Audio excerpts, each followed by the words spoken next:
a new segment I like to call Help Me Heather. So most of us are entrepreneurs and we could all use a little bit of guidance. Now, I'm grateful that I have been on this entrepreneurial journey for the past about 12 years, and I've had a lot of ups and a lot of downs, a lot of goods and a lot of bads. But I like to share all those things with you, and I know many of you feel intimidated or you get stuck in a certain spot of your business and you just feel like you need a little bit of help. So I started this segment called Help Me Heather, where you guys can send in your questions and then I can answer them for you through video and through our blog. So definitely, if you need help, that's what I'm here for. That's why I write the blog.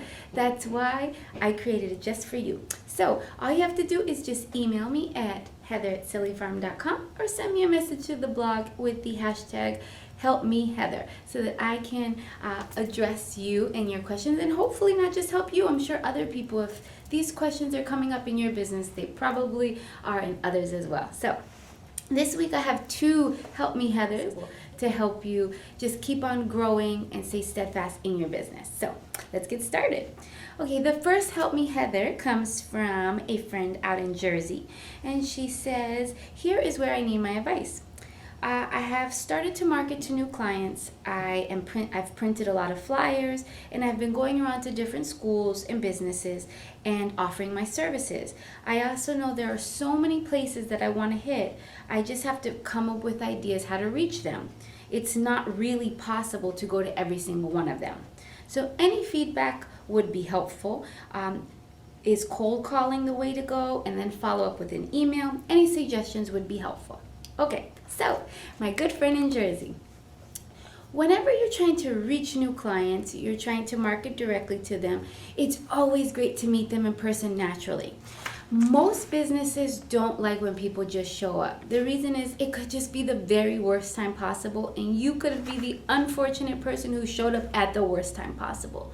So rather than just entering someone's business and showing up unannounced, it's always good if you have the means to first present with a phone call. So the best thing to do would be, one, give them a call. See how receptive they are to your services. If they totally blow you off, it's going to be a harder sell than you originally imagined.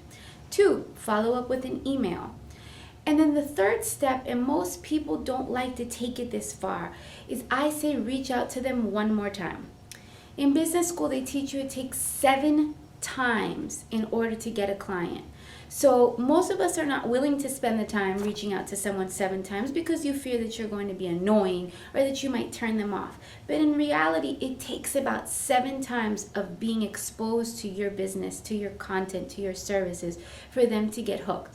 So it's important that when you're following up, you're doing it with a smile, you're doing it in a less invasive way, and that you're doing it with plan in mind to get their services. For example, you don't want to go and solicit a school for a Halloween show a week before Halloween. Chances are they've already booked all of their events. So definitely time yourself out. Easter is coming up at the end of March. Now would be a good time to get on the phone with some of these stores and some of these companies or some of these party spots and kind of put it in their ear that you offer face painting, awesome face painting for Easter. So don't single yourself out. Just make sure that every move that you're making in approaching them considers their time, their energy, and their budget. This is super important too to address. You don't want to approach a school that doesn't have the budget for your services. Now, I grew up in an area that had a lot of underprivileged schools and kids, so it wouldn't be the place to go to offer my services at a full price. Now, if you want to volunteer, I always say, please, we need good people in this world to keep on sharing the love.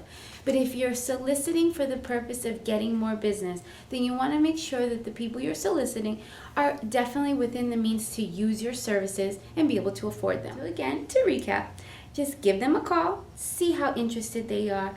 2, send them an email, a follow-up email. And 3, follow up with, if they want, an in-person visit or more emails that consist of your pictures and services of your work. Maybe even some testimonials, because I know that I love to receive testimonials. So I hope this little bit of information can get you started on your next marketing and branding and sales strategy so that you can go out there and keep on increasing business. So, my second Help Me Heather comes from California. And this is a really good one too because I get asked this question a lot.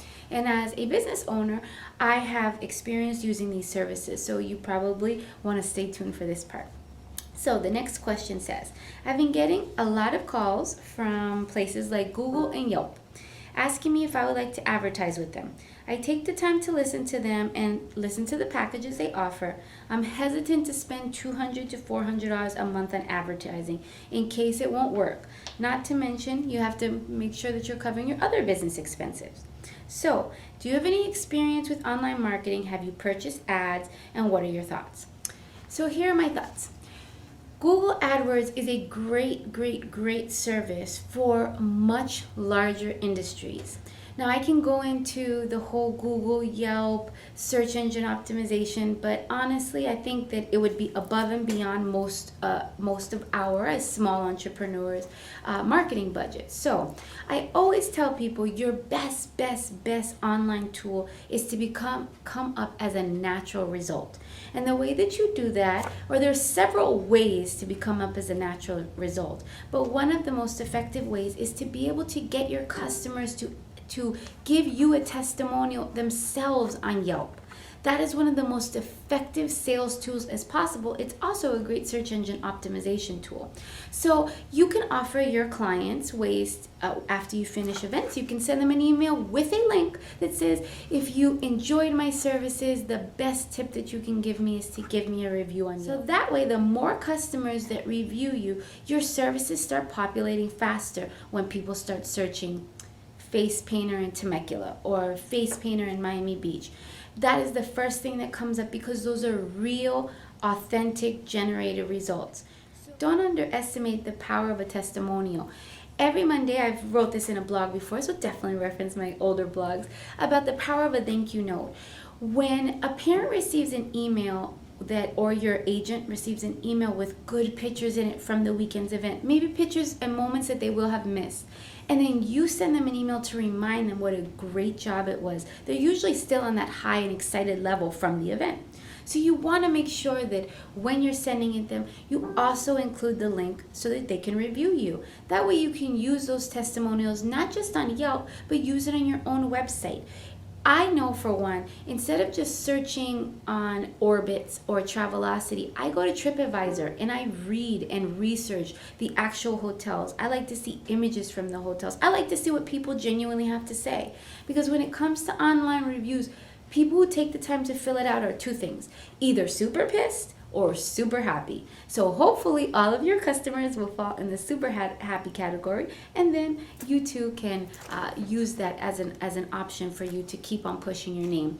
I do not suggest as a personal face painter to spend big bucks, $200 to $400 a month on marketing on Google AdWords or Yelp. It's going to be your dollars put almost in the garbage. We're a small industry, we're a niche industry, we're a very personalized industry. Your money would best be spent networking with people one-on-one, going to trade shows, joining the Chamber of Commerce and meeting people, going to library events, going to kids shows, so that you can meet your potential customers. I would rather see you do a free restaurant a month to get publicity and meet families than to see you spend the money on Google AdWords. It's a very complex means of advertising, and it's only going to be useful to the extent that you utilize it, where you're checking impressions, you're checking follow backs, seeing where most of your traffic is coming from. And most of us don't have the time in the day to invest in that.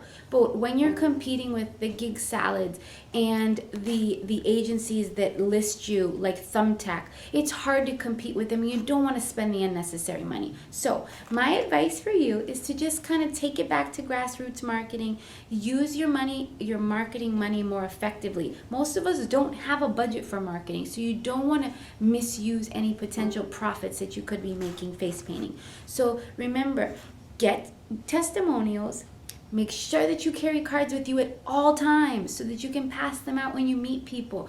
The best marketing is using it right here, using your mouth to talk to people that you meet every day. Because I know that I like to hire people who I'm comfortable with, who I know. I don't want to invite someone to my home to play with kids and paint kids if I'm uncomfortable with them or I've never seen their services. That's why most people ask for a recommendation when they're hiring face painters. So do not forget testimonials, business cards, talking to everybody. And if you really want to get your name out there, the best thing that you can do is make friends within your industry. Now, I know some of you might be saying, oh, some people perceive me as a competition, and that's going to happen. But you're also going to meet people who have more work on their plate than they can handle and might want to work with you. They're going to be able to share useful information from you, and you'll be able to learn from them. And that's one of the best tips that I can share with you. So I hope that you enjoyed this Help Me Heather. Please keep them coming. Send them over to me so that I can get them answered and up. In addition to that, I want to say thank you for all the birthday wishes. You guys have been tremendous. I can't even explain how touched I was to read all of your comments and your posts. Thank you for thinking of me, and thank you for thinking of me in that way. Of course, thank you for supporting me along this journey. I hope everybody is doing great, and don't forget to reach out to me with Help Me Heather. Have a great day.